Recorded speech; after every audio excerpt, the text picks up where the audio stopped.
Yo les trashers! La mafia dans les films, c'est le prestige, l'honneur, rendant des organisations criminelles presque respectables. La réalité est tout autre. Drogue, prostitution, assassinat, trafic d'armes et d'organes, la mafia est partout et contrôle certains états tout entiers. Des mafias si puissantes qu'elles sont parfois mondiales. Alors, si vous voulez savoir à quel groupe il faut surtout pas vous frotter, découvrons les 6 mafias les plus dangereuses et influentes du monde. La mafia albanaise. Certainement l'une des mafias les plus dangereuses pour nous puisque la plus virulente en Europe, n'orage l'Italie, et contrôlant en 2009 près d'un tiers de l'économie albanaise. Constituée de 15 clans répartis sur l'ensemble du territoire albanais, sa proximité avec la mer Méditerranée en fait une organisation illicite internationale solide. Elle est une des organisations criminelles nées du vide de pouvoir résultant des guerres des Balkans et qui est basée sur un code d'honneur assez strict, le Kanun. Ou Kanoun, je sais pas. Un code ancestral écrit au 15e siècle qui régit certains pans de la vie quotidienne tels que le mariage, la famille et la propriété, mais aussi et surtout la pratique de la justice privée entre clans. Et c'est parfois violent. Si la pègre albanaise trempe dans des commerces illicites standards, elle s'est surtout faite connaître pour son fort réseau de prostitution, une véritable traite de la femme, oui une traite, on parle ici d'esclavage, avec des prix fixés entre 1000 à 2500 $ par prostituée. Pour vous dire, on compterait en France entre 20 000 femmes attachées à la mafia albanaise. Sachez que cette organisation baigne aussi dans le trafic d'héroïne qu'elle distribue dans toute l'Europe et surtout en Hongrie, République tchèque, Bulgarie et Suisse. Ouais, les Albanais contrôlent 70% du marché d'héroïne dans le pays. La Bratva ou mafia russe. Une des plus célèbres mafias au monde qui contrôle tout de même près d'un quart du territoire russe. Ouais, un quart, non mais vous avez vu un peu la taille de la Russie? Un quart c'est genre très gros. Elle serait composée de près de 300 000 membres pour autour de 450 groupes différents. Trouvant ses origines dans la Russie tsariste, c'est principalement dans les goulags qu'est née cette mafia surpuissante et regroupe des individus de différentes nationalités issus des républiques de l'ex-URSS. Russes, tchétchènes, géorgiens, ukrainiens, etc. C'est lors de la chute de l'Union soviétique que la mafia russe a acquis sa renommée et sa puissance en profitant des faiblesses d'une Russie détruite par 60 ans de communisme et infiltrant les affaires politiques du pays. Si les différents commerces illégaux comme la prostitution, les stupéfiants, la contrebande, etc. sont des poids financiers importants des mafias russes, le racket et le blanchiment d'argent sont leurs spécialités. En effet, elles brassent des milliards de dollars grâce à d'importants montages fiscaux et une multitude de compagnies offshore, le tout soutenu par quelques banques qu'elles possèdent, tout simplement. Aujourd'hui, on parle d'une pieuvre russe tant ces affaires-là rapportent et ont tendance à être tentaculaires de par le monde. Oui, parce que le blanchiment d'argent, s'il est illégal, a un pied dans la légalité. C'est là toute la finesse du truc et toute la difficulté qu'ont les organismes de justice pour endiguer le phénomène, d'autant plus quand on connaît la force de corruption des mafias. Les mafias italiennes.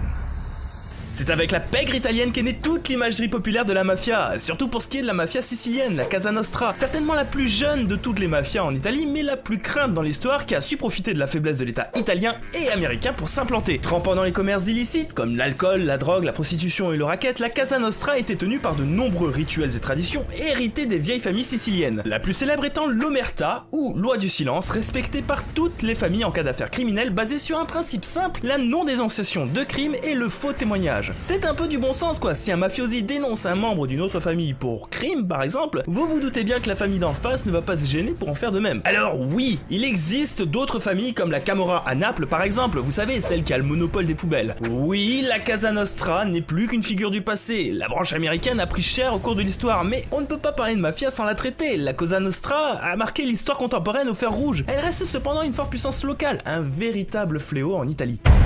Les triades chinoises. Les triades chinoises sont apparues en opposition à la dynastie mandchoue des Qing à la fin du XVIIe siècle. Très patriotes, leur but était de restaurer l'ancienne dynastie des Ming en alimentant les révoltes à travers toute la Chine. Aujourd'hui, vous vous en doutez, mais les triades n'exercent plus tellement leur activité dans le même but. Comme pour les autres, drogue, armes, prostitution sont les principales ressources de ces mafias chinoises. La plus grosse triade et la plus dangereuse est la Sun Tion, qui compte dans ses rangs 60 000 membres, dont 45 000 rien qu'à Hong Kong, ça fait plutôt pas mal. Elle est implantée en Australie, à Macao, en Thaïlande, au Vietnam, au Canada, en République dominicaine et surtout aux États-Unis. Les triades chinoises sont aujourd'hui l'une des mafias les plus tentaculaires et violentes, et c'est à elles que généralement on fait appel si on a des boulots plus sales à faire, comme l'assassinat par exemple, vous voyez le délire. On retrouve même certaines triades en Afrique, ces dernières ont la main mise sur le trafic d'ivoire et de cornes de rhinocéros, tandis qu'à Macao, Wan Kwakoi, c'est un peu compliqué à dire, est à la tête d'un monopole sur les casinos du pays, brassant près de 2 milliards de dollars par an avec à sa solde 10 000 hommes, de véritables armées qui répondent au doigt et à l'œil chargés de protéger les affaires de leur boss. Les Yakuza japonais.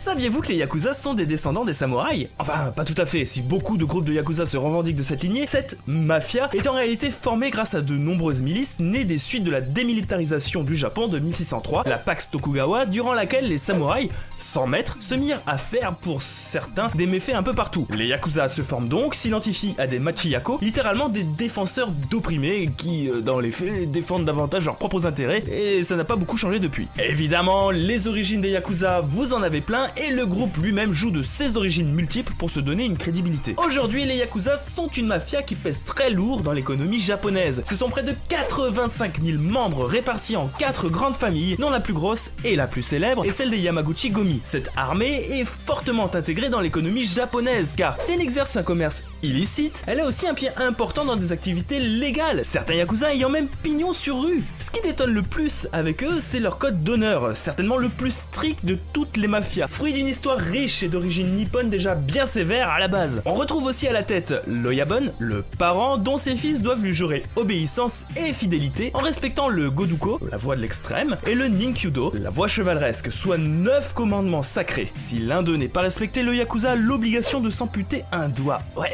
ça rigole pas. Pour sceller le tout, les Yakuza doivent marquer leur peau avec un tatouage, symbole de leur appartenance au clan. Ce qui est ouf avec les Yakuza, c'est qu'ils sont puissants, ordonnés et qu'ils ont à la fois le soutien du gouvernement japonais, de la police et de la population pour leur soutien économique et leur rôle de repoussoir des autres mafias.